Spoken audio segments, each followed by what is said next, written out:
Hi friends, welcome to old photo bioscope. పురాతన ఛాయాచిత్రాలు ఆనాటి చరిత్రకు సజీవ సాక్ష్యాలు. వైష్ణవాలయాల్లో పురాతనమైంది శ్రీరంగం. దీన్ని పెరియ కోయిల్ అని అంటారు. కోయిల్ అనే పదాన్ని ఈ దేవాలయానికి వాడతారు. 156 ఎకరాల్లో ఉన్న ఈ ఆలయంలో 7 ప్రాకారాలు ఉన్నాయి. అంతేకాదు 21 రాజగోపురాలతో అత్యంత సుందరంగా విరాజిల్లుతోంది. ఈ గుడి తమిళనాడులోని తిరుచికి దగ్గరలో కావేరీ ఉపనదుల మధ్యలో చిన్న దీవిలో ఉంది. శ్రీరంగాన్ని ఇండియన్ వాటికన్గా చెప్తారు. ప్రపంచంలోనే పూజాది కార్యక్రమాలు జరిపే అతిపెద్ద హిందూ దేవాలయం ఇదే. ఆళ్వారుల ప్రబంధాలకు, రామానుజుని శ్రీ వైష్ణవ సిద్ధాంతానికి ఈ ఆలయం చాలా ప్రసిద్ధి. శ్రీరంగపట్టణం దేవాలయం లేదు.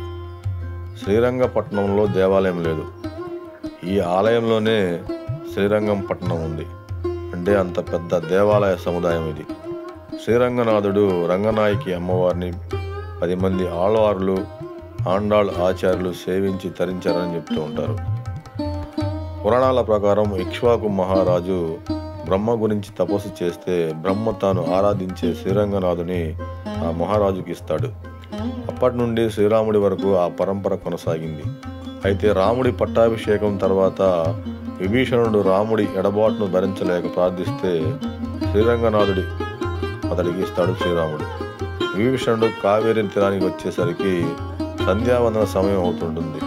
దాంతో శ్రీరంగనాథుడి విగ్రహాన్ని అక్కడ ఉంచి సంధ్యావందనం చేస్తాడు విభీషణుడు.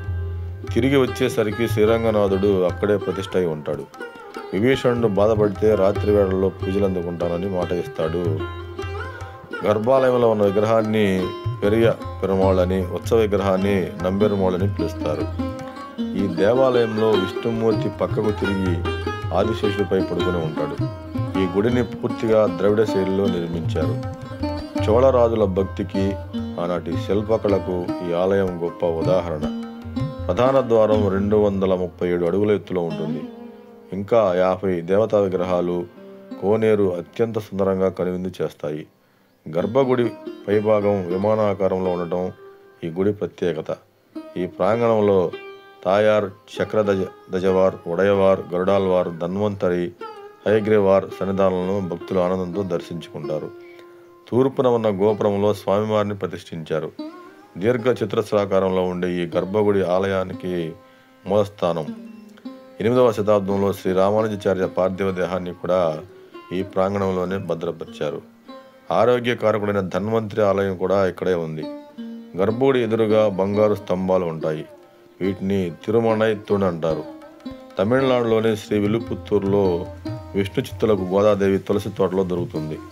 ఆమె ప్రతిరోజు తులసి ఆకులతో దండలు కట్టి శ్రీకృష్ణుడిని పూజిస్తూ ఉంటుంది. అయితే గోదాదేవి తాను కట్టిన మాలలను మొదట తానే వేసుకొని తర్వాత పూజారులకు ఇచ్చేది. ఒకరోజు ఆ దండలకు వెంట్రుకలు ఉండడం చూస్తారు పూజారులు. తప్పు జరిగిందని బాధపడతారు. అయితే స్వామి వాళ్లతో నాకు గోదాదేవి అలంకరించుకున్న మాలలంటేనే ఇష్టమని చెప్తాడు. గోదాదేవి శ్రీరంగనాథుడిని పెళ్లి చేసుకోవాలని నిర్ణయించుకుంటుంది. 30 రోజుల పాటు తిరుప్పావై పాసురాలతో శ్రీరంగనాథుడిని కీర్తిస్తుంది గోదాదేవి. రంగనాథుడే గోదాదేవి తండ్రి విష్ణుచిత్తుని కలలో కనిపించి గోదాదేవిని పెళ్లి కూతురుగా అలంకరించి తన ఆలయానికి తీసుకురమ్మని చెప్తాడు.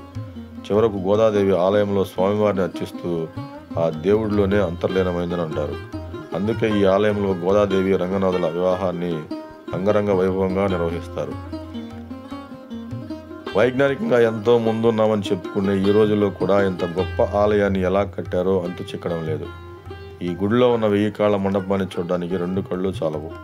ఎంతమంది శిల్పులు ఎన్ని రోజులు ఎలా కట్టారో, రాళ్లను ఎలా తరలించారో చెప్పలేరు. ధనుర్మాసంలో ఈ దేవాలయంలో ప్రత్యేక పూజలు చేస్తారు, ఉత్సవాలు నిర్వహిస్తారు. ఆ సమయంలోనే శ్రీరంగనాథుడిని 10 లక్షల మంది పైగా భక్తులు దర్శించుకుంటారని చెప్తూ ఉంటారు. ఏడాదిలో 320 రోజులు ఇక్కడ ఏదో ఒక పూజా కార్యక్రమం జరుగుతూనే ఉంటుంది. శ్రీ వైష్ణవ 108 దివ్య దేశాల్లో ఒకటిగా భాసిల్లుతున్న శ్రీరంగం తమిళనాడులోని తిరుచిరాపల్లి పట్టణానికి ఆనుకుని ఉభయ కావేరీ నదుల మధ్య వెలసింది. శ్రీరంగ ఆలయంలో విష్ణుమూర్తి స్వయంభూగా అవతరించారని చెప్తారు. భూలోక వైకుంఠంగా పేరొందిన ఈ ఆలయంలో ప్రపంచంలోని విష్ణు ఆలయాలకల్లా అతిపెద్దది. ఆసియా ఖండంలోనే అతిపెద్దైన గోపురంతో విరాజిల్లుతున్న శ్రీరంగం దేవాలయం 7 ప్రాకారాలతో 21 గోపురాలతో విరాజిల్లుతూ ఉంది. భక్తులు వీటి గుండా లోపలికి నడుచుకుంటూ వెళ్తారు. రంగనాథ స్వామి కొలువై ఉన్న గర్భగుడి పైకప్పు విమాన ఆకృతిలో ఉంటుంది. పైకప్పుకు బంగారు తాపడం చేశారు. గర్భగుడిలో ఆదిశేషునిపై శయనించి ఉన్న స్వామిని చూడటానికి 2 కళ్ళు చాలవు. శ్రీరంగం ఆలయంలో గరుడాల్వార్ విగ్రహం 25 అడుగుల ఎత్తు కలిగి ఉంటుంది. ఈ విగ్రహానికి వస్త్రాలంకరణ కోసం 30 మీటర్ల పొడవున్న వస్త్రం అవసరమవుతుంది.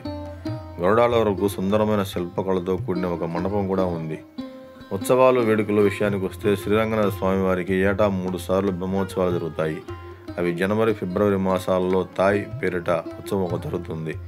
మార్చి, ఏప్రిల్ మాసాల్లో ఫాల్గుని పేరిట ఒక ఉత్సవం జరుగుతుంది. ఏప్రిల్, మే మాసాల్లో చిత్తిత్రై పేరిట జరిగే ఈ బ్రహ్మోత్సవాలను తిలకించడానికి దేశంలోని అసంఖ్యాక విష్ణు భక్తులు శ్రీరంగం తరలి వస్తూ ఉంటారు. వైకుంఠ ఏకాదశి నాడు జరిగే ద్వార దర్శనానికి తిలకించడానికి శ్రీరంగం దేవాలయాన్ని 10 లక్షల మంది దర్శించుకుంటారు. ఏటా ధనుర్మాసం 30 రోజులు అత్యంత వైభవంగా తిరుప్పావై ఉత్సవాలు జరిగి చివరి రోజు శ్రీ గోదా రంగనాయక స్వామి కళ్యాణం కమనీయంగా జరుగుతుంది. శ్రీరంగం ఆలయం విజయనగర రాజుల నిర్మాణానికి ఒక మంచి ఉదాహరణ. ఈ ఆలయాన్ని రణపుష్పకారిణి సరస్సు కట్టపై వనపర్తి సంస్థానం రాజులు నిర్మించారని చెప్తారు.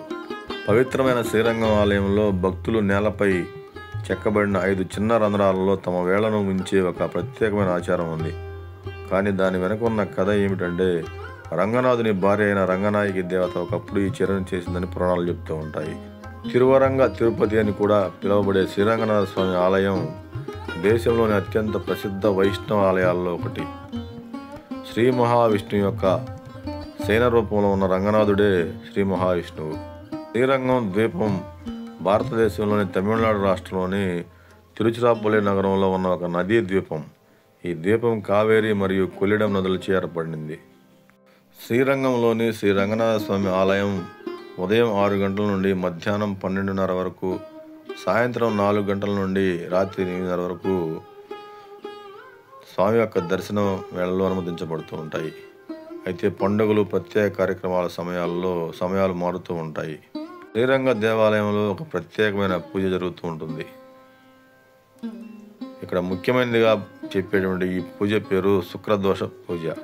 ఆర్థిక సమస్యలు లేదా శారీరక సమస్యలు లేదా ఒక వ్యక్తి ఆరోగ్యాన్ని మరింత దిగజార్చే మానసిక సమస్యలకు సంబంధించిన వ్యక్తిగత సమస్యలను వదిలించుకోవడానికి ఈ యొక్క శుక్రదోష పూజను శ్రీరంగంలో ప్రత్యేకంగా నిర్వహిస్తూ ఉంటారు.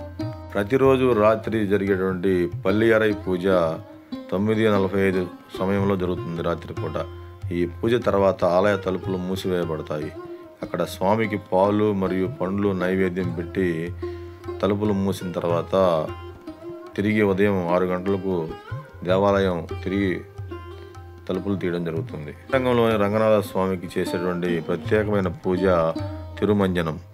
పాలు, పెరుగు, తేనె మొదలైన పదార్థాలతో స్వామివారికి స్నానం చేసే ప్రక్రియ తిరుమంజనం. శ్రీరంగం వచ్చిన వారు పురాతన కాలం నుంచి పోత ఇనుప వంట సామాగ్రి, ఇత్తడి పాచికలు, రోకలి, రాతి దీపాలు, బుట్టలు, ఇత్తడి లోహాలు, బొమ్మలు కొనడం అనేది ఒక ఆచారంగా ఉంటూ ఉంది.